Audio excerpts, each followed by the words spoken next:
Muhammadur Rasulullah, Allahumma sholli ala Muhammad wa ala Muhammad la nabiyya ba'da. Sahabat-sahabat MQ pagi semua yang menyimak di MQ TV, kemudian juga di MQ FM beserta seluruh jaringnya di Indonesia, juga sahabat-sahabat yang menyimak di FB ataupun IG, kemudian YouTube ataupun Twitter. Semoga pagi hari ini kita diberikan keberkahan. Kemudian pagi hari ini juga tak lupa untuk mencurahkan rasa syukur terdalam. Karena sejak kita dibentuk dan diciptakan di dalam rahim ibu, sampai saat ini ternyata Allah memberikan kecukupan oksigen. Sehingga kita bisa bernapas, kemudian juga bisa hidup. Tak kurang dari 17.000 liter per hari kita hirup udara yang Allah berikan ini dengan bebas.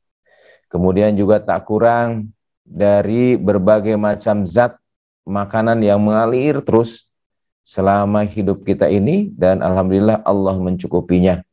Kemudian Allah bersihkan darah yang ada dalam tubuh kita ini paling tidak 40 kali dalam sehari tanpa kita tahu, tanpa kita minta. Oleh sebab itulah tidak ada alasan bagi kita untuk tidak bersyukur. Untuk syukur itulah maka diantaranya kita akan belajar tentang bagaimana Allah itu menciptakan dan memelihara tubuh kita ini. Baik sahabat-sahabat semua, pada pekan lalu kita telah membahas bagian pertama, yaitu bagaimana konsep halalan thayyibah dikaitkan dengan kebermanfaatan dengan penyakit diabetes mellitus, khususnya DM tipe 2.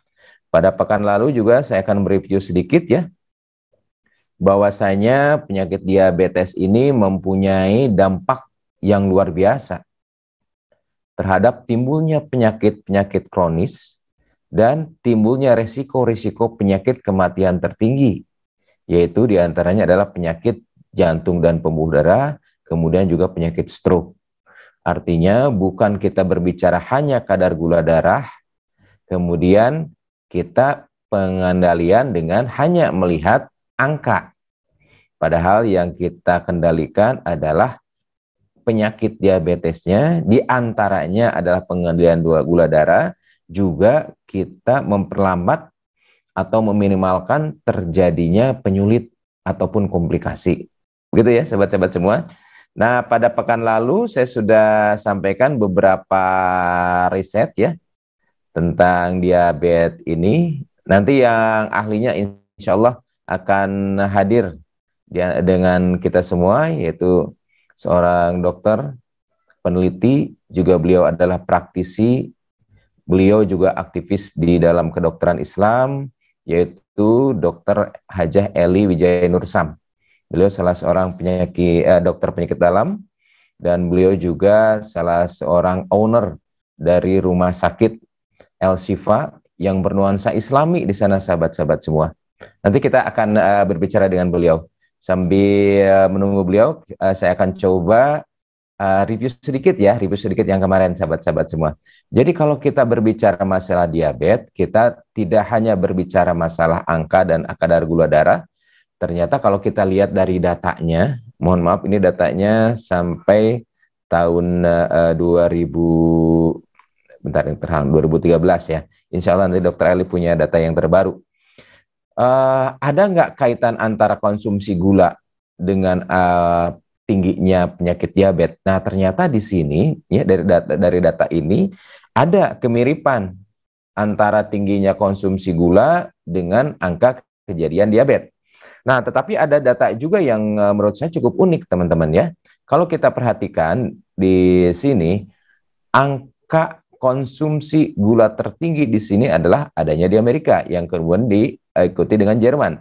Nah, kalau kita perhatikan dari data ini, punten teman-teman semua ya, ini data yang menunjukkan angka kejadian diabetes. Kita lihat, angkanya di Cina itu kurang lebih 29,3 juta orang. Kemudian di Cina juga angkanya cukup tinggi di sini ya. Jadi makin tinggi di sini yang ditunjukkan dengan warna oranye ya. Nah, kita sendiri berada di kedua urutan tertinggi. Tetapi kalau kita kaitkan misalnya dengan angka konsumsi gula, nah di sini justru ada keunikan teman-teman.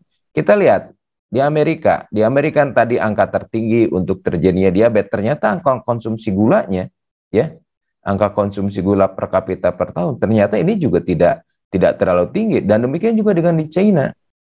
Nah, ada fenomena apa ini? Nah, kalau kita lihat dari sebuah penelitian, ini tahun 2018, teman-teman ya, ternyata yang menjadi faktor risiko bukan hanya konsumsi masalah gulanya. Ini ada 623 pasien yang diteliti ya, kemudian mereka diwawancara apa-apa saja yang menjadi faktor risiko yang dia miliki. Ternyata kalau kita lihat ya, lack of exercise atau bahasa kita mungkin mager merupakan kebiasaan terbanyak pada para penderita diabetes. Sedangkan kalau kita lihat ya, turunan nih, kadang-kadang kan kita suka mengatakan, dok, saya mah udah takdirnya ada turunan diabetes ya, udah ikhlas aja. Ada kan yang demikian? Dok, saya mah bebas. Kenapa bebas? Karena nggak ada turunan gula. Nah, ini juga jangan sampai nanti jadi kebablasan. Karena di antara 623 pasien yang diteliti di India ini, mereka yang mempunyai turunan itu hanya sekitar 11%, sahabat-sahabat semua. Ini juga menjadi isyarat bagi sahabat-sahabat semua yang mempunyai riwayat keluarga dengan diabetes untuk tetap optimis ya, sepanjang mereka bisa menjaga bagaimana pergerakan tubuh, exercise, menjaga makan dan lain sebagainya. Nah, berkaitan dengan itulah kita akan bicara pada pagi hari ini, yaitu konsep halalan thayyibah. Nah, konsep halalan thayyibah ini memang tidak sederhana, teman-teman. Saya pernah berdiskusi ketika kuliah dengan salah seorang dosen pengampu mata kuliah Al-Quran, yaitu beliau diskusi tentang masalah halal. Ketika kita berbicara halal, maka ada fatwa ulama yang akan berbicara di sana. Tetapi tatkala kita berbicara makanan yang baik, makanan yang thayyib, maka ada dewan pakar di sana. Di antaranya pakar yang banyak terlibat adalah para pakar kesehatan di sana, sahabat-sahabat semua. Nah, kalau kita lihat dari secara epistemologis, kata thayyib itu bisa berarti lezat, baik, sehat, yang dikatakan juga yang diutamakan dan sebagainya. Nah, dalam salah satu tafsir Quraisy Shihab menyimpulkan ada kunci yang disebut dengan kata thayyib di sini, yaitu mereka makanan tersebut memenuhi 3 syarat. Yang pertama adalah sehat, yang kedua adalah proporsional, dan yang ketiga adalah aman. Nah, kaitannya dengan diabetes ini, bagaimana makanan yang proporsional, makanan yang aman, dan makanan yang sehat. Itulah 3 kriteria dari makanan thayyib yang berkaitan dengan diabetes ya. Tentu ini juga sangat aplikatif. Kita tahu sahabat-sahabat semua bahwa role model pada diri seorang muslim adalah Rasulullah SAW. Ketika kita berbicara Rasulullah SAW, maka beliau adalah satu-satunya makhluk di muka bumi ini dengan periwayatan autobiografi. Kalau saya katakan, mungkin dikatakan autobiografi ya, autobiografi terlengkap. Bukan hanya mencatat masalah lahirnya beliau, dari mana, suku mana, pendidikannya seperti apa, kemudian juga jenjangnya seperti apa, tapi sampai hal-hal yang detail. Tidak ada ensiklopedia atau tidak ada riwayat atau biografi seorang dimanapun di dunia ini yang sedetil sampai membahas bagaimana beliau tayamum, bagaimana beliau berhubungan dengan istri, bagaimana masalah beliau untuk ke kamar mandi dan sebagainya. Ya, jadi tidak ada biografi selengkap beliau. Dan Masya Allah, kalau kita perhatikan, biografi beliau itu terverifikasi oleh 2 unsur, yaitu apakah data-data tersebut kontennya itu adalah benar, ya, yang disebut dengan matan dari hadis. Kemudian apakah berita itu disampaikannya nyambung, tidak ada pembawa berita yang mempunyai riwayat rekam jejak yang jelek, apakah itu daya ingatnya, apakah pernah berbohong dalam dan lain sebagainya, ya, yang kita namakan sambung menyambung, yaitu sanad. Jadi ketika kita berbicara tentang takhrij hadis, maka di antaranya adalah bagaimana hadis tersebut bisa terverifikasi dengan benar, ya. Nah, baik, lupanya Dokter Eri sudah ada. Oh, sareng Kang Iman juga. Assalamualaikum Dokter Eli. Punten di unmute dulu Dokter Eli. Ya, silakan di. Alhamdulillah. Minta Ya, gimana Dok? Enggak, udah. Udah, alhamdulillah. Bagaimana kabarnya Dok pagi ini Dok? Alhamdulillah. Ya. Alamin sehat-sehat Dokter Asep. Alhamdulillah. Jadi sahabat-sahabat semua, Dokter Eli Wijaya Nursam ini salah seorang dokter yang berkecimpung di dalam pengobatan, kemudian edukasi diabetes mellitus. Kemudian beliau juga salah seorang owner rumah sakit El Sifa, yang dimana rumah sakit itu mengusung pelayanan Islami. Jadi kalau berbicara diabetes dengan beliau nih, karena qadarullah ibu saya juga dua-duanya berobat sama beliau. Yang pertama ibu kandung, yang kedua ibu mertua. Dari mulai terkonfirmasi diabetes, ya, sampai dulu ibu mertua saya itu mendapat reguler insulin, ya Dokter Eli, ya, bertahun-tahun. Kemudian beliau memberikan edukasi dan lain sebagainya, sampai pada saat ini ibu mertua ini lepas dari insulin karena beliau mengajarkan berbagai macam asupan diet, dan Masya Allah sampai sekarang kadar gula darahnya terkontrol. Nah, oleh sebab itulah kita akan gali ini sahabat-sahabat semua bagaimana beliau melakukan terapi diabetes ini, khususnya dengan pola makan dengan halal dan thayyibah. Nah Dok, sebagai pembuka nih Dok, sebetulnya seberapa besar sih Dok kontribusi antara faktor perilaku, kemudian faktor makanan, dan faktor-faktor lain terhadap pengendalian kadar gula darah dan penurunan angka penyulit, Dok? Mangga, silakan Dok. Terima kasih Dokter Asep. Seperti kita ketahui kan diabetes itu tidak hanya obat ya yang harus kita berikan. Jadi ada 3 faktor yang memang kita harus jalankan bersama-sama. Ada 3 Dok ya? Ya, ada 3 faktor yang kita harus jalankan bersama-sama. Yang pertama adalah aktivitas, ya. Oh, aktivitas ya. Betul, kemudian yang kedua adalah diet, atau satu yang nomor 2 ini hampir sama ya, hampir utama ya. Jadi antara aktivitas dan diet. Ya. Baru yang ketiga adalah obat. Ya. Percuma kita minum obat kalau 2 hal ini tidak kita laksanakan. Ya, jadi yang memang yang faktor yang terpenting adalah yang utama diet dan aktivitas. Iya. Obat ya syukur-syukur kalau kita tidak usah memakai obat, cukup dengan 2 hal ini. Banyak pasien yang berhasil dengan cara ini ya. Jadi kita meminimalisir pemakaian obat-obatan pada pasien. Itu barangkali Dokter Asep. Setuju Dok, karena memang udah terbukti. Keluarga saya juga demikian, dilakukan edukasi yang paling banyak dulu ingat sama Dokter Eli ya. Alhamdulillah. Ya, jadi sahabat-sahabat semua, ketika kita berbicara masalah diabetes, jangan kita mengandalkan hanya dengan obat, tetapi justru masalah pengaturan makan dan ini Dok ya, aktivitas Dok ya. Aktivitas itulah yang menjadi pemeran utama ya.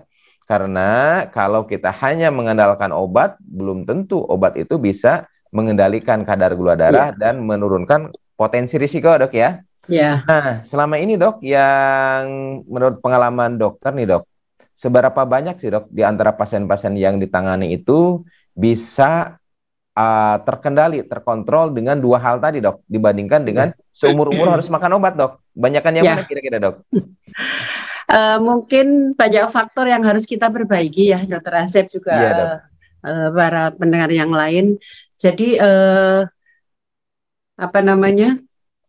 kedisiplinan itu yang penting, kepatuhan itu yang penting ya. Sekarang saya selalu sarankan kepada semua pasien ya diabetes itu janganlah berat badannya lebih. Iya. Sehingga kalau berat badan lebih, kita harus mencapai berat badan yang normal, yang ideal dengan melakukan diet dan melakukan aktivitas atau olahraga. Diet dan aktivitas, ya. Baik. Untuk mencapai berat badan ideal, ya, sehingga kalori yang kita keluarkan bisa melalui olahraga. Dan kalori yang masuk melalui diet kita kurangi sehingga pemakaian obat pun kita akan lebih minimal. Iya betul. Jadi dok, tidak seumur-umur. Ya, gimana dokter? Menarik nih dok. Ketika berbicara masalah diet nih dok, kan pengendalian berat badan kata dokter tadi menjadi salah satu cara yang penting ya dalam pengendalian gula darah. Ini rupanya sesuai juga dengan apa yang saya sampaikan tadi dok di sebuah penelitian yang dilakukan di India tadi dok ya. Jadi kalau kita lihat di sini katanya dok, aduh punten, ini kehalangan sedikit. Kalau kita lihat di sini katanya tuh dok, masalah terbanyak yang adalah orang diabetes adalah ini kurangnya tuh dok, kurangnya gerak, kurangnya aktivitas ya. Iya mager, jadi geraknya mungkin kebanyakan jempol, jari, telunjuk, jempol, jari, telunjuk. Nah dan kemudian ini ada dok dislipidemia dok ya, sama obesitas. Nah sahabat-sahabat semua.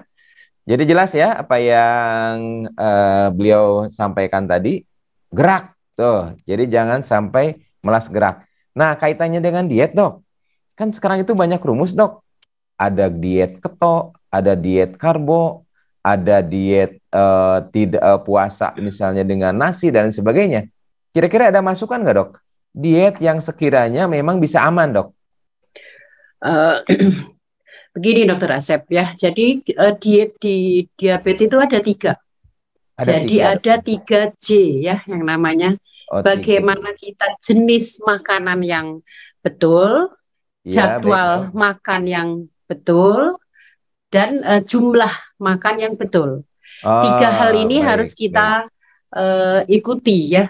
Jadi jenis makanan kita harus paham dan kita tidak mungkin mengatur sendiri. Kita minta advies dari dokter atau ahli gizi bagaimana makanan yang sesuai dengan kebutuhan.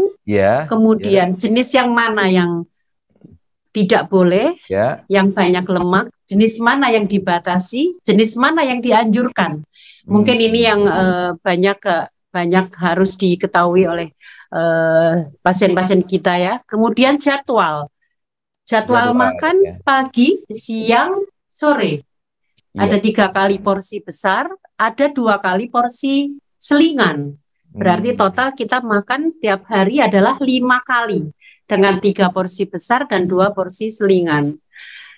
Jadi jumlah sesuai dengan kebutuhan ya, itu harus dihitung. Memang benar-benar harus dihitung karena diet ini sangat individual. Bagi yang berat badannya lebih, tentunya kalori kebutuhannya juga akan lebih dibanding dengan yang kurus. Jenis makanan harus paham. Mungkin di situ di slide ada konsep piring makan model T ya. Yang slide yang tadi dokter Asep ada prinsip makan atau konsep makan seperti piring makan model T. Apa itu artinya? Kita perbanyak sayur dan kita kurangi karbohidrat. Gitu. Kita perbanyak sayur, kita perbanyak protein, tapi kurangilah karbohidrat. Jadi mungkin ini yang di awam disebut diet karbo gitu ya. Sebetulnya ini dok ya, sebenarnya udah lama ada dok ya. Ini dari Kemenkes sudah lama ya. Mungkin sesuai dengan kebutuhan, jumlah kalori harus dihitung oleh ahli gizi. Iya betul. Ya, karena sangat individual diet ini. Jadi ketika kita berbicara masalah kalori dok ya, maka ada patokan-patokannya yang tidak sama bagi setiap pasien. Nah dok, apakah ada dok misalnya begini dok ya, ketika dia kadar gula darahnya misalnya sudah terkontrol, apakah ini juga boleh misalnya dok, boleh nggak nambah nasinya? Atau seperti apa dok? Iya, kadang-kadang masih lapar katanya. Ya, jadi nanti bisa dipilih barangkali ya, karbo itu banyak. Iya, Ada nasi, kadang-kadang pasien tidak mau nasi, tapi maunya yang lain.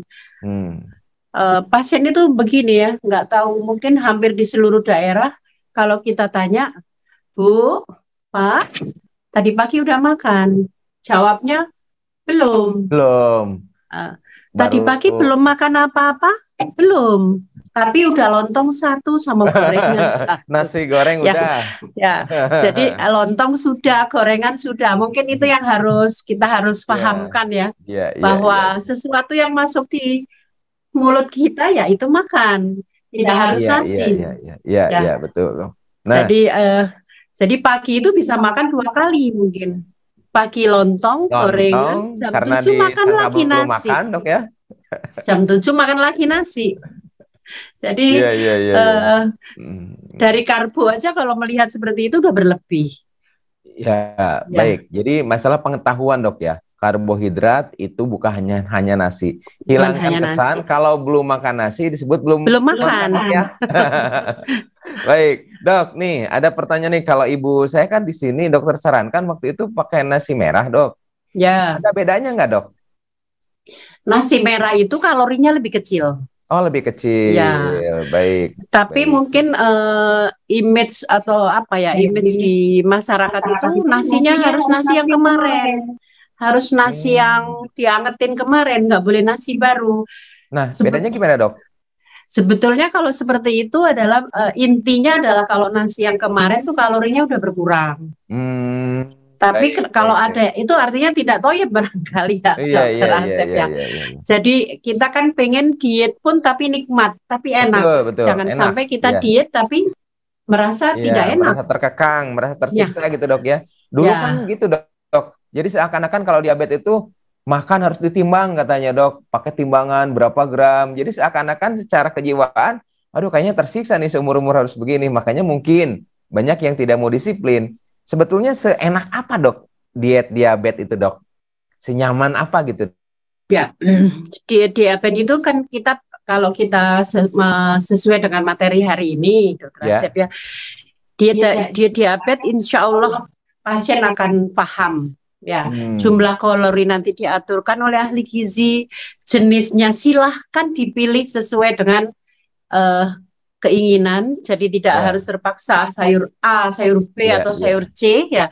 Jadi silahkan memilih. Karbo pun silahkan memilih dan protein pun silahkan memilih mau jenis yang mana. Betul. Pada prinsipnya adalah jumlah kalori yang kita butuhkan itu pas. Tepat ya. Baik. Dan tentunya kalau di Indonesia mungkin makan pagi, makan siang, makan sore itu kadang-kadang beda-beda ya, Dokter Asep ya. Justru pada beberapa pasien itu makan pagi banyak. Padahal dengan asumsi mereka katanya saya kan mau kerja, jadi makan pagi harus banyak. Nah ternyata makan siang pun sama, malah lebih banyak. Dan makan sore pun juga lebih banyak. Jadi ini yang harus diatur 3 kali makan ini. Biasanya seharusnya sih 3 porsi ini sama. Porsinya antara makan pagi, siang atau sore. Dok, ada juga yang berkata biar nggak gemuk katanya nggak makan sore atau nggak makan malam. Gimana tuh, Dok? Jadi kalau memang kebutuhan kalori kita tidak terpenuhi, tentunya kita lemes ya. Yang kita takutkan adalah pada pasien-pasien diabetes ini biasanya begini, Dokter Asep ya.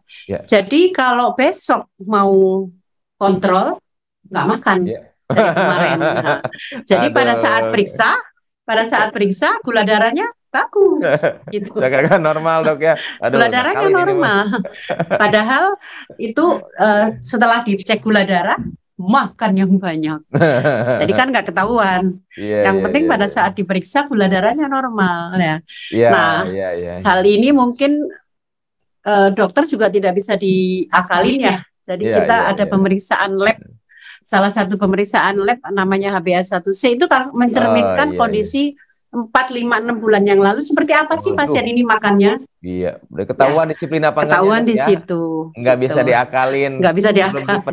Makanya sedikit. Ya. Kembali tuh pada diri. Masalah kedisiplinan itu bukan untuk dokter, teman-teman semua. Tapi untuk pengendalian bagaimana kadar gula darah di dalam itu menjadi bagian dari keseharian kita ya. Jadi nggak bisa diakalin tuh Dokter Eli ya. Baik dok. Nah ketika kita memilih nih dok, ada kentang, ada nasi, ada ubi, ada singkong. Kalau kita lihat dari jumlah dari makan-makan ini yang mana dok yang kalorinya mungkin lebih rendah dok? Biar katanya kenyang juga gitu dok, tapi tidak meningkatkan kadar gula darah terlalu tinggi. Ya, jadi karbohidrat itu banyak. Dan masing-masing karbohidrat ini punya spesifikasi sendiri-sendiri ya, Dokter Asep ya. Iya. Kalau nasi mungkin kalorinya bisa ditimbang berapa gram setara dengan kentang 1 biji umpamanya. Ya, ukuran sedang. Tetapi kentang ini kita harus paham juga kentang ini tinggi kalium. Oh, kalium. Ya, jadi kita juga tidak boleh terlalu banyak. Banyak juga pasien-pasien yang nggak mau makan nasi tiap hari makan kentang. Iya. Kentang. Pagi kentang, siang kentang, sore kentang. Seakan-akan kentang itu lebih baik dari nasi dok ya? Iya. Kita harus hati-hati juga. Kentang itu pengganti dari nasi. Kalorinya pun bisa dihitung, bisa diatur. Tapi tetap kita harus diselang-seling. Ya, karena kentang itu tinggi kalium. Kalium sendiri juga berbahaya. Seandainya terlalu tinggi, bahaya ke jantung. Terlalu rendah pun kita tidak, otot-otot kita lemas semuanya. Oh, begitu jadi dok ya. Tetap harus dalam pengawasan ahli gizi ya. Iya, baik. Pengawasan ahli gizi kan hanya 1 kali, kemudian ke depan kan kita bisa feeling ya, mengira-ngira sendiri. Kentangnya segini, setara dengan nasi. Saya punya pasien tiap pagi itu dia rebus kentang 4 biji. Malam katanya kalau direbus nggak enak, dokter siapain, digoreng? Ya sama aja. Jadi semua sama ini ya Dokter Asep ya, nasi kentang ini hanya pengganti. Bagusnya variasi dok ya.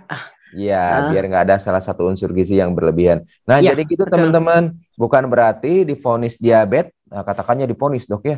Padahal kita nggak pernah memvonis dok ya. Vonis kan hakim. Tidak pernah menghukum. Tidak pernah menghukum. Walaupun Dokter Eli doktor di bidang hukum. Ya baik teman-teman semua. Jadi kita sudah tahu nih, tidak ada satupun yang superior di sini ya. Saya mah diabetes, makanya lebih bagus kentang seumur-umur. Enggak juga kata beliau ya. Jadi variasi yang ada di sini dan pada intinya adalah kecukupan jumlah kalori. Nah itulah yang dinamakan toyib. Ya, dinamakan aman. Aman di sini berarti tidak meningkatkan kadar gula darah secara berlebihan. Di sini makna thayyib sudah ada teman-teman. Inilah keilmuan. Makanya Allah menurunkan kepada kita itu beragam macam jenis makanan ya supaya kita itu berpikir nih mana yang thayyib buat kita, karena yang baik buat kita belum tentu baik menurut orang lain. Baik. Nah, sekarang ke kelompok ini, Dok. Berarti kan karbohidrat nanti porsinya diturunkan, Dok. Kemudian dinaikin sayuran, begitu dok? Gimana dok? Ya, kalau prinsip makan model T itu karbonya dikurangi, proteinnya ditambah, sayurannya ditambah. Jangan terbalik. Kadang-kadang kita makan nasinya banyak, sayurnya sedikit. Sampai menggunung kelihatan monas gitu dok ya? Iya. Jadi yang sebetulnya yang baik itu sayurannya tuh, kita kan memakan sayuran tuh disendok-sendok ke piring ya. Ya, sebaiknya kita sayuran itu 1 mangkok ya, habis. 1 mangkok bukan buat berempat, tapi buat sendiri ya. Itu yang mungkin susah ditanamkan kepada pasien ya. Kalau saya punya kebiasaan makan tuh dibalik, mangkoknya isi sayur, nasinya saya masukin ke sayur. Nah, ini benar, harusnya seperti itu. Harusnya begitu. Baik. Nih model baru teman-teman. Ini juga bukan hanya untuk diabetes katanya dok ya, buat untuk semua kan ya. Baik. Jadi sahabat-sahabat semua, alhamdulillah nih pagi hari ini kita dapat ilmu ya. Jadi di mangkok itu sayurnya yang kita makan nasinya begitu. Saya ingat dok ketika membersamai Agim ya tiap umroh begitu, beliau itu di makanan utamanya itu salad. Jadi ya, itu betul. kadang-kadang sebagai kalau kita mungkin lauknya begitu ya. Ya. Nah, yang beliau utamakan adalah sayuran. Ya. Baik, Dok. Nah, ketika kita berbicara masalah sayuran nih, Dok ya, yang toyib bagi penderita diabetes, selain karena seratnya, selain karena vitaminnya, ada nggak, Dok, sayuran yang sekiranya sekaligus nih, Dok, berkontribusi terhadap pengendalian gula darah, Dok, selain dari jumlahnya, Dok. Misalnya sayuran tertentu bisa bermanfaat untuk pankreas, misalnya, Dok. Bagaimana, Dok? Ya. Jadi sayuran itu kalau dari kalau kita lihat dari ilmu gizi ya, Dok. Dari ilmu gizi itu kita memang ada yang kelompok-kelompok tertentu ya dari sayuran itu yang memang biasanya kita bagi kelompok A, kelompok B, kelompok C ya. Kelompok A itu ada sayuran yang tidak mengandung kalori.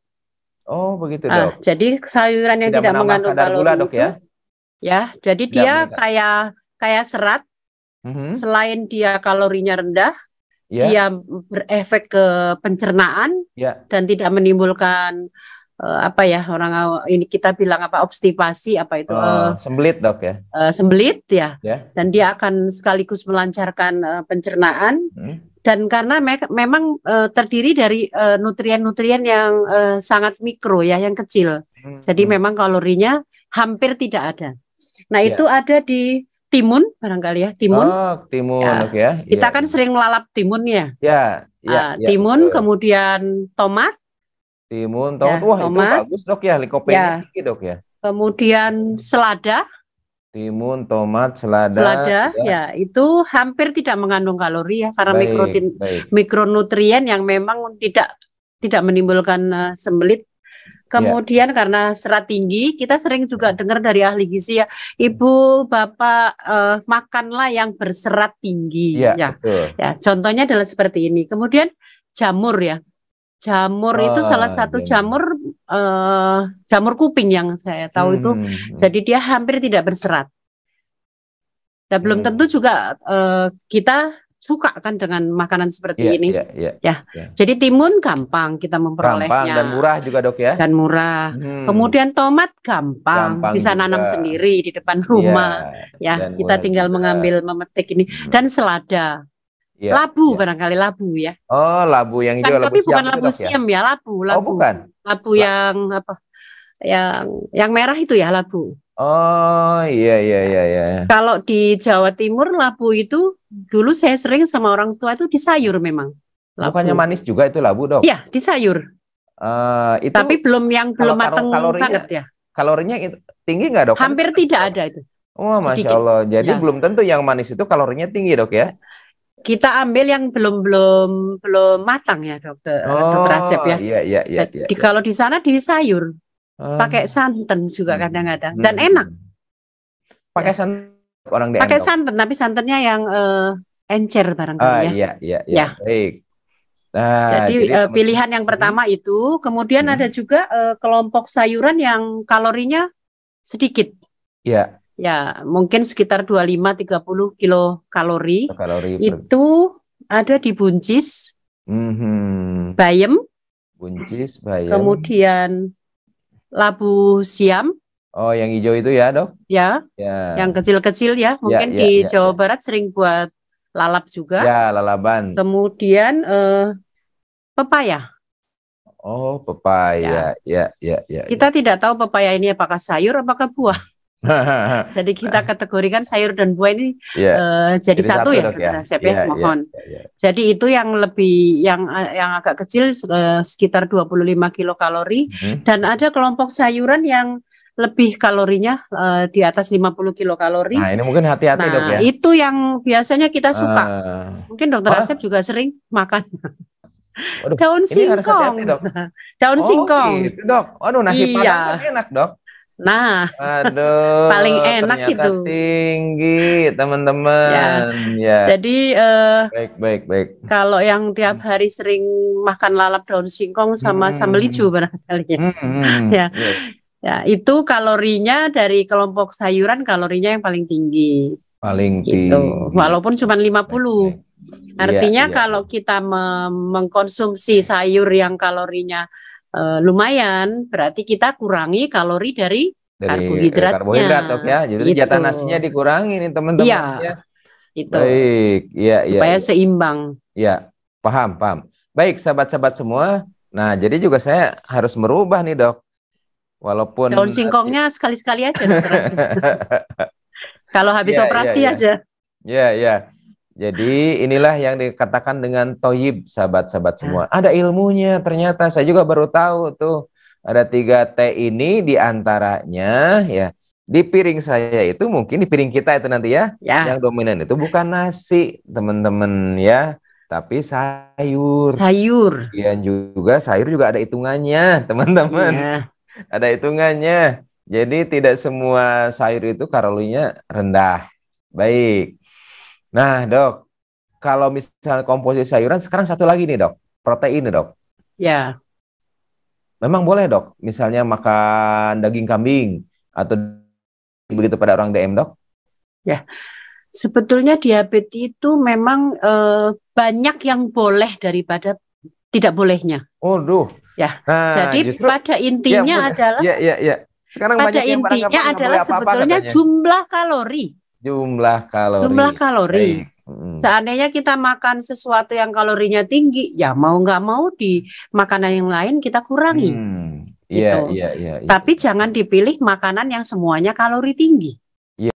Ya, nasinya banyak, sayurnya daun singkong, kemudian pakai tahu tempe kacang merah, kan biasanya di daun singkong juga ada sayur gandengannya ya, kacang panjang, ya, kemudian tahu tempe semua dimakan. Nah, mungkin itu yang kurang pas ya. Jadi artinya sebetulnya makan itu diet di diabetes itu yang saya selalu mengatakan ke pasien, yang penting enak. Walaupun kita sakit, kita tetap makan enak, tapi dengan aturan-aturan yang sesuai dengan kebutuhan tubuh kita. Baik. Jadi protein ini mestinya kita boleh pilih salah satu. Ya, jadi ada telurnya, ada ikannya, ada tahu, ada tempe, semuanya potongan tidak kecil gitu ya. Jadi tetap harus diatur. Karena kebutuhan protein itu semakin kita bertambah usia, kebutuhan protein kita bertambah. Tapi diutamakan memang protein yang nabati dan hewani itu seimbang. Gitu ya. Jadi jangan mungkin ya itulah kita selang-seling. Mungkin hari ini atau pagi ini kita nabatinya proteinnya nabati, nanti sore mungkin hewani. Jarang-jarang yang seperti itu ya. Kadang-kadang kita makan pagi, siang, sore menunya hampir sama. Hampir sama karena masaknya sekaligus, dok. Jadi pagi ikan, kemudian ikan lagi itu kan jadi harus diselang-seling mungkin ya, dokter Asep teman-teman sekalian. Jadi tetap 3T ini diperhatikan. Karbo dikurangi, sayuran ditambah, protein ditambah. Baik, dok. Gitu. Kalau boleh ini, dok. Kan kalau kita ada ikan, ada telur, dok. Kira-kira telur sama ikan bagusan mana nih, dok? Telur itu sebetulnya hewani apa nabati? Hewani, dok. Ya, hewani ya. Sama-sama hewani ya. Nah, telur ini yang ada proteinnya adalah di putihnya. Proteinnya di putih telur. Ya. Kalau kita bertambah usia, kita utamakan putih telurnya. Jadi kalau lansia utamakan putihnya. Diutamakan putih telurnya. Kalau ABG kayak saya kuningnya nggak apa-apa, dok. Itu kan lemak, butuh untuk pertumbuhan ya. Butuh untuk pertumbuhan. Jadi kalau pada usia semakin diabetes kan kebanyakan di atas 40, dokter Asep ya. Kecuali diabetes muda, diabetes tipe 1 itu mereka tetap harus diet. Nah, diabetes yang orang 40-50 ke atas biasanya pasien-pasiennya justru bukan kurus ya, gemuk. Iya, gemuk. Ya, betul. Karena mungkin memang benar karbonya dikurangi, tapi protein yang seperti ini mereka kemungkinan juga berlebihan. Jadi telur yang protein tingginya di putih telurnya. Dan ikan juga kita utamakan adalah ikan sungai atau ikan balong. Jadi bukan ikan laut. Bukan ikan laut, bukan salmon dan kawan-kawan, Dok ya? Iya, salmon itu bagus ya, protein tinggi, tetapi kan harganya juga tinggi. Iya, Dok. Jadi kita pilih yang gampang lah. Terutama kita semakin tambah usia, fungsi dalam tubuh kita kan semuanya akan turun. Ya, artinya kemampuan untuk mencerna makanan yang kita makan juga akan turun. Nah, itulah salah satunya tadi dianjurkan untuk makan sayuran yang berserat tinggi. Ya, sehingga kita yang baik adalah dibuang tiap hari ya. Iya. Jadi bukan 2 hari sekali. Tiap hari, Dok ya. Iya. Yang membantu adalah sayuran yang berserat tinggi tadi, ya. Baik, tuh nambah ilmu lagi teman-teman. Jadi untuk yang di rumah nih, ketika makan telur, Bapak Ibu kuningnya kasihin ke anaknya. Untuk para kakek nih, kakek putihnya aja ya, kuningnya kasihin ke cucunya ya kayak ya. Ilmu baru nih pada hari ini lagi. Baik, Dok, masih dengan protein nih, Dok. Saya masih penasaran. Sebaiknya proporsi antara yang hewani sama yang nabati lebih besar mana, Dok? Kalau kita kita tambah usia lebih bagus memang yang hewani ya. Yang hewani. Oh ya. Begitu, Dok. Ya. Nama usia jadi, yang hewani begitu, Dok. Ya. Kalau tahu tempe itu memang protein tinggi, ya, tapi kadar asam uratnya juga. Wah, tinggi. Ini mah kayak saya kemarin nih, Dok. 10, Dok nih. Waduh. Asalnya kan nomor cantik, Dok, 9,9. 9,9. Sekarang jadi 10 ya? Tadinya 10, Dok. Aduh, berarti kurang itu ya tempe tahu. Karena pada bahan dasar kedelai itu asam uratnya purinnya tinggi ya. Purinnya, jadi asam uratnya juga akan tinggi. Asam urat tinggi ya harus diet, Dokter Asep ya. Dikurangi. Siap, Dok. dikurangi. Ya, siap, Dok. Iya. Untuk menurunkan asam urat ya. Berarti saya masih boleh makan sate beber itu, Dok ya. Dipertinggi daripada makan tempe tahu. Enggak tanpa nasi ya, Dokter Asep ya? Waduh, tanpa nasi. Ya, karena baik, itu kacang, Dok. Ya, dari bumbunya, kacang. Dari kacang-kacangan yang bumbunya ya. Betul. Jadi saya anjurkan sih kalau kita makan sate lebih baik bumbunya mungkin kecap ya. Tapi kecap juga bahannya juga kedelai sama ya. Iya. Baik. Tapi kalau kecap dengan kacang berarti kan dapat 2 kita. Bahan dasar kedelainya dari kacang, dari kecap, dari kacang. Jadi kita pilih salah satu aja.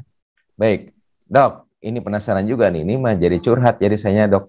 Nih, kalau kacang hijau, Dok. Kacang hijau nih. Kacang hijau kan saya penggemar bubur kacang hijau nih, Dok. Apakah ini juga tidak lebih baik, Dok, daripada ikan dan telur?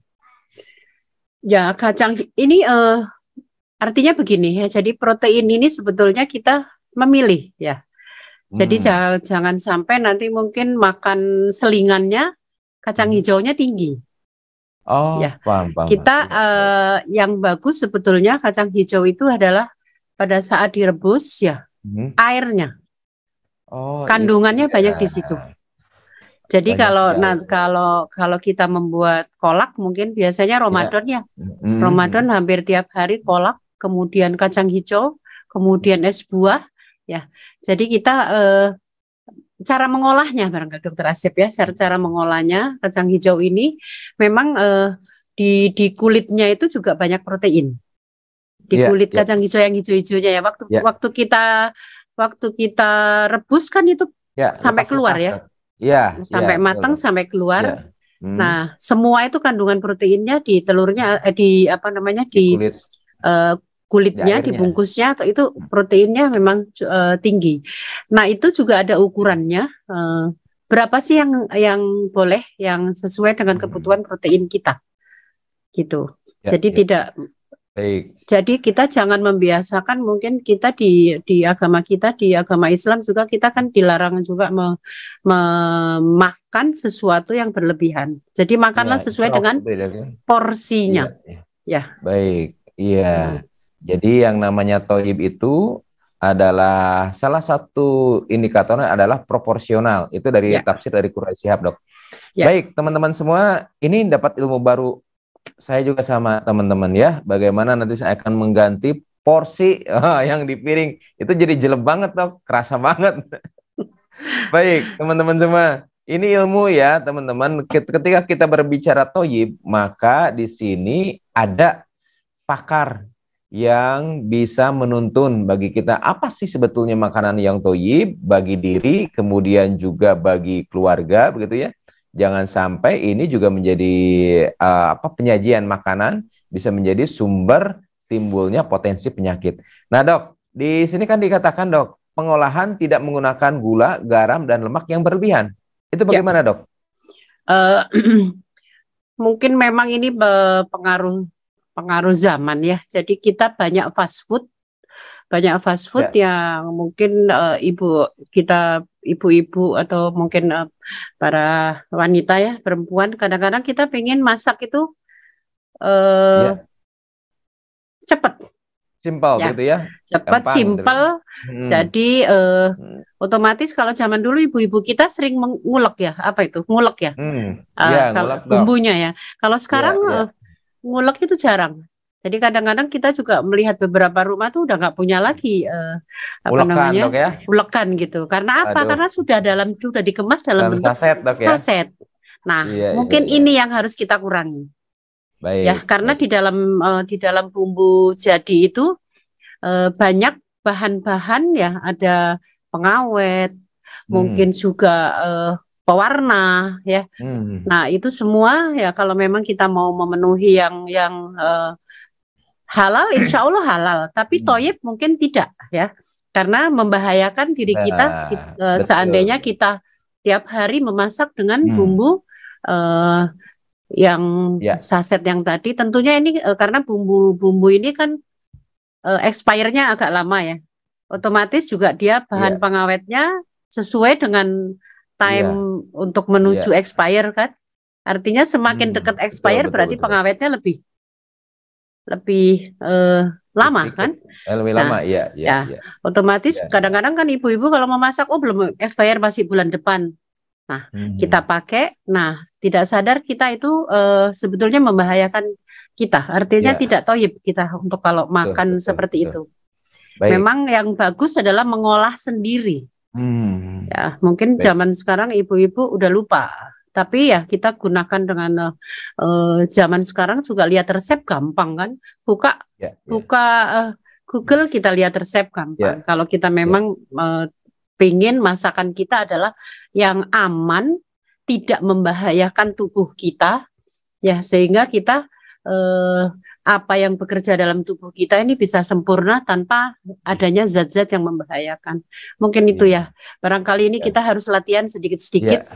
Untuk menghindari atau mungkin menghindari belum, barangkali mengurangi tambahan-tambahan zat yang seperti ini ya. Ya, baik. Dok, ini juga kerasa sekali, Dok, ketika saya punya pasien dianjurkan untuk tidak mengkonsumsi penyedap mononatrium glutamat, monosodium glutamat, gitu, Dok ya. Ketika saya punya pasien waktu itu dengan fibroadenomamia, ada tumor jinak payudara, begitu. Kemudian dioperasi, setelah dioperasi kemudian ternyata dia tidak bisa melepaskan makanan sesuatu yang mengandung pectin, Dok ya, sampai 3 kali dioperasi, Dok. Nah, ketika dietnya itu berubah ternyata drastis, Dok.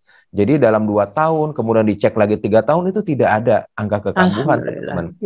Jadi intinya betul apa yang dikatakan Dokter Eli tadi, jadi makanan yang berpenyedap buatan itu coba hijrah sekarang, teman-teman. Itu ternyata tidak toyib, ya. Jadi MSG, ya, mononatrium glutamat, monosodium glutamat, ataupun makanan bumbu-bumbu saset seperti itu, sebaiknya kalau tidak mendesak amat, itu kembali kita pada yang tadi kata Dokter Eli, digerus, gitu ya. memang itu lebih lama, tetapi lebih baik kita lebih lama hidup di dunia ini ya dengan kondisi sehat daripada kita mengeluh lamanya untuk memasak. Baik dok, sudah 54 menit berjalan, ada 19 pertanyaan ini di chat di Zoom, kemudian juga ada di IG, pertanyaan ada di YouTube dan ada di Facebook dok ya. Saya akan coba pilih dulu dok ya, beberapa pertanyaan mungkin yang hampir sama. Baik, ada pertanyaan dari YouTube. Selamat pagi Bu Dokter dan Pak Dokter, bagaimana diet makanan nasi hitam? Apakah beras hitam kandungan gulanya itu lebih rendah dibandingkan dengan beras putih atau beras merah? Terima kasih. Terima kasih Yur Fauzia dari YouTube. Silakan dok, barangkali ada referensinya. Ya, memang nasi hitam ini belum familiar ya. Jadi, nah karena apa? Mungkin juga cara mendapatkannya juga masih langka dan banyak tidak dijual, belum banyak dijual ya. Saya sering beli nasi hitam ini, saya kemas setengah kiloan, saya bagi-bagi ke pasien diabetes ya. Oh, jadi nasi hitam ini juga dok ya? Pernah, saya sering saya waktu itu 20 kilo saya bagi jadi 40, jadi 50, saya berikan contoh ke pasien-pasien diabetes ya. Cuman mereka juga bertanya belinya di mana, agak susah memang ya. Jadi tidak semua supermarket menjual nasi merah, beras merah. Nah, itu memang kandungan kalorinya lebih kecil. Lebih kecil dibandingkan nasi putih ya. Nasi putih kan yang memang beras putih kan yang paling banyak kalorinya. Iya, Dok. Jadi itu lebih kecil. Cuman memang rasanya kalau pro adaptasi dok ya. Rasanya nggak ada rasa gitu ya. Sebetulnya ada juga beras khusus untuk diet diabetes. Ada. Gimana tuh dok? Jadi saya pernah mencoba itu, cuman harganya agak mahal, 1 kilo hampir 100.000 lebih. Masya Allah. Ya. Tapi kalau saya rasa seperti makanan burung kali ya, jadi perak nggak enak gitu. Perak nggak enak kayak bukan makanan manusia aja ya. Kita coba diolah seperti apapun tetap nggak enak. Kalau beras merah mungkin kalau memang ingin memakai barangkali harus dicampur. Dicampur dengan yang putih atau beras merah dicampur yang putih, hitam pun dicampur yang putih. Kalau memang beras hitam ini pure beras hitam kita masak, penampakannya mungkin tidak selera, ya. Kemudian rasanya pun tidak ada rasa. Jadi kalau saya sih sarankan yang enak, tinggal merubah aja yang seimbang. Kalau pakai ini bisa lebih banyak, kalau pakai yang ini kalorinya dikurangi. Tapi kan enak. Hitung-hitungan enak buat kita. Ya. Jadi orang diabetes juga lebih banyak makanan yang boleh dimakan tuh, ingat kata dokter tadi ya. Yang jelas adalah bagaimana kita bisa menghitung supaya tidak berlebihan. Baik dok, kita coba lagi. Ini ada pertanyaan dari Instagram dok. Dari Gila dok, apakah kalau penyedap yang kayak dari rasa sapi kemudian rasa ayam, apakah itu betul dari ayam dan dari sapi? Dan apakah kalau misalnya penyebab misalnya ada kaldu jamur, itu juga sama disebut dengan penyedap buatan, dok? Begini Dokter Asep, setahu saya sih ya kalau melihat secara langsung kan mungkin kita sama ya, belum pernah ya. Tapi betul. Kalau melihat itu mestinya ada, tapi mungkin jumlahnya sedikit ya. Iya. Mungkin hanya rasa begitu dok ya. Ya, penyedap rasa seperti kita bikin es saja ya kan, supaya warna hijau, supaya warna merah atau bagaimana itu kan hanya penyedap. Iya. Kalau dulu makan hijau dari daun pandan dulu dok ya. Kalau dari pandan mungkin beda ya. Pandan kan itu alami, tidak membahayakan ya. Kalau memang dari ayam bener enggak, sapi bener enggak, kambing bener enggak ya. Belum tentu dok ya. Alam. Tapi mestinya ya ada kandungan itu walaupun mungkin porsinya tidak banyak. Baik. Dok, ada pertanyaan dari Instagram dari Yuda Utama 334. Bagaimana pengaruh puasa Senin Kemis, dok?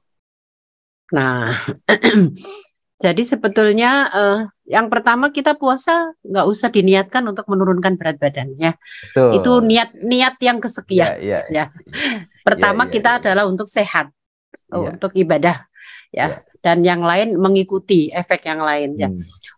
Senin Kemis itu kan kita sebetulnya memang diajarkan untuk mengosongkan lambung kita dalam beberapa waktu. Ya, tapi tidak kosong semata. Jadi di kita puasa kita wajib sahur, dan kita sahur juga jangan diukur dengan oh ini buat makan pagi, oh ini buat makan siang, tidak seperti itu ya. Tapi kalorinya tetap sesuai dengan kalori kebutuhan tubuh.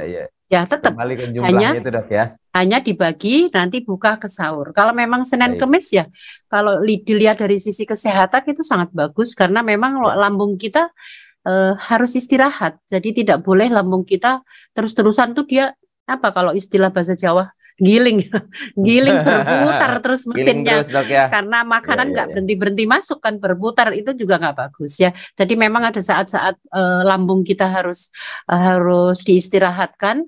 Supaya apa? Supaya tentara-tentara yang dalam tubuh kita, kuman-kuman normal yang memang harus ada di dalam tubuh kita itu semua berjalan dengan semestinya. Senin Kemis bagus, Ramadan lebih bagus barangkali Dokter Asep. Iya. Baik sahabat-sahabat semua, tepat jam 6 acara kita akan akhiri. Dan bagi teman-teman mungkin yang ada penasaran untuk bertanya, silakan nanti untuk beralih ke Zoom ya. Bagi teman-teman yang ada menyimak di MKTV, menyimak di media sosial lainnya, kita akhiri pertemuan kita kali ini. Insya Allah, ternyata makanan thayyib itu sangat butuh ilmu.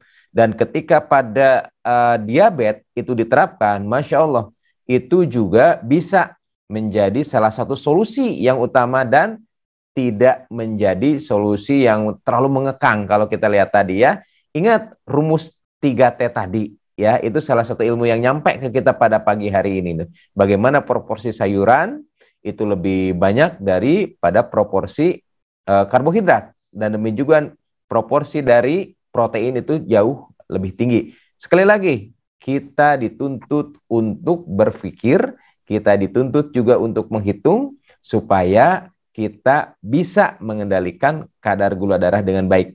Subhanakallahumma wa bihamdika asyhadu an la ilaha anta astaghfiruka wa atubu ilaik. Assalamualaikum warahmatullahi wabarakatuh. Warahmatullahi wabarakatuh. Dok, ini sesi kedua nih, Dok. Ini lebih bebas nih, Dok. Ketua Yayasan Indonesia Mengaji menyampaikan 65% dari jumlah penduduk Indonesia beragama Islam tidak bisa membaca Al-Quran. Assalamualaikum warahmatullahi wabarakatuh. Data lewat Republika, 147,5 juta umat Islam di Indonesia belum bisa membaca Al-Quran atau buta huruf Quran. Departemen Agama mencanangkan minimal 5 juta mushaf diperlukan di Indonesia ini setiap 1 tahun. Dan DT Peduli sebagai tahap awal mencetak 20.000 mushaf untuk diwakafkan kepada masyarakat di pelosok negeri karena banyak masjid yang sudah rusak Qur'annya atau tidak punya Qur'an, dan ini ladang amal bagi kita semua. Ayo sahabat-sahabatku sekalian, kita menjadi orang yang berada di barisan paling awal dalam berwakaf mushaf Al-Quran untuk negeri bersama DT Peduli. Assalamualaikum warahmatullahi wabarakatuh. Berwakaf Al-Quran ke pelosok negeri plus pelatihan membaca Al-Quran. Wakaf Al-Quran plus raih pahala mengalir abadi.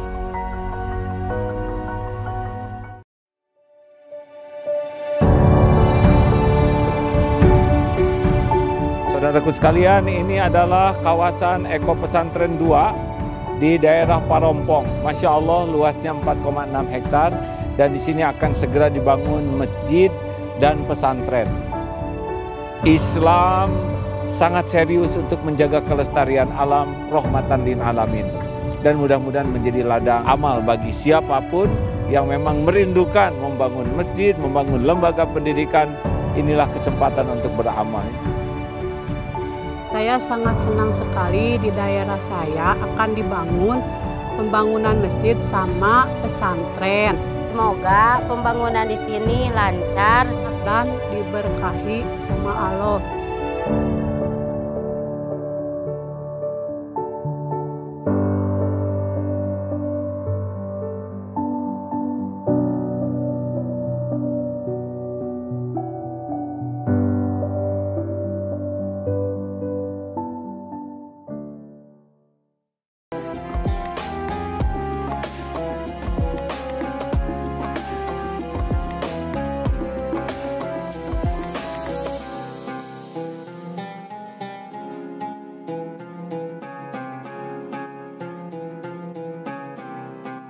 Jangan lupa, saya bilang sekalian, terus berlangganan di Darut Tauhid Official.